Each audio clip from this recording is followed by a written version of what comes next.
शिराळाचे आमदार सत्यजित देशमुख यांनी खुंदलापूर तालुका शिराळा येथील भूसंपादनाचे शेरे कमी करण्यासंदर्भात सभागृहाचं लक्ष वेधलंय।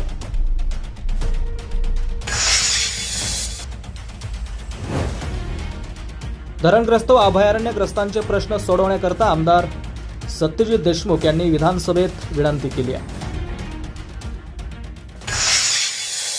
1985 ला चांदोलीच्या अभयारण्याची अधिसूचना पारित झाली आणि पारित झाल्यानंतर 97 साली खुंदलापूरचा धनगरवाडा आहे की त्या खुंदलापूरच्या धनगरवाड्यावरती संपादनाचा शेरा नोंदवला गेला।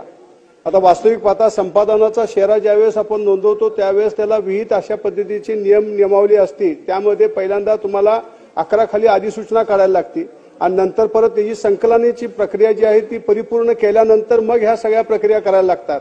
पण तसं न करता तो शेरा तिथं लावल्यामुळं 97 पासून ते 2000 आज 25 आहे, या जवळजवळ 25 आणखीन 3 28 वर्ष या शेतकऱ्यांच्या सातबाऱ्यावरती भूसंपादन जे आहे संपादनाचा शेरा असल्यामुळं त्यांना ना शेती कर्ज मिळतं, त्यांना ना पीक कर्ज मिळतं, त्यांना त्यांच्या जोडधंद्यासाठी त्यांची शेती कुठेही मॉर्गेज ठेवता येते, त्यांना कुठलेही अनुदान जे आहे त्या अनुदानापासून ते वंचित आहेत।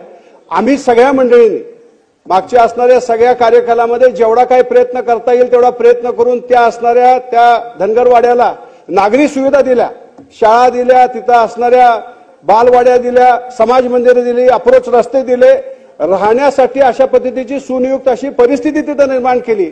पण तरीही माझी या निमित्तानं आपल्या सरकारकडे वन खात्याकडे एवढी विनंती आहे की 97 पासून ते आज मितीपर्यंत साहेब तसं बघितलं तर अभयारण्याची पहिली अधिसूचना 85 ला आली, दुसरी अधिसूचना 2004 ला आली, 307 स्क्वेअर किलोमीटरचं अभयारण्य 317चं झालं, 684 हेक्टरचे क्षेत्र हे ह्या खुंदलापूर धनगरवाड्याचं जवळजवळ 28 वर्ष त्याच्यावर संपादनाचा शेरा असल्यामुळे त्यांना कुठल्याही पद्धतीचा लाभ मिळत नाही। याला जबाबदार हे निश्चितपणे ही दप्तर दिरंगाई आहे का नाही हा पहिला माझा सवाल आहे।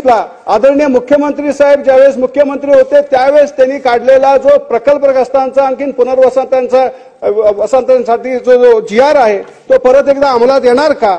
आणि त्याचबरोबर साहेब माझी या निमित्तानं एक 4 ओळीच्या द्वारे ही जी दप्तर दिरंगाई आहे ती दप्तर दिरंगाई या निमित्तानं मला मांडायची आहे। केला त्याग संसाराचा उभा राहिले अभयारण्य, दिसेल का हो सरकारला आमच्या अवहेलनेचे अरण्य रुदन, होईल का हो आमच्या पुढच्या पिढींचे सन्मान आणि संवर्धन, अध्यक्ष महोदय करतील का हो देवाभाऊ आणि गणेश दादा आमच्या मागणीचे समर्थन, हे मला या निमित्तानं विचारायचंय।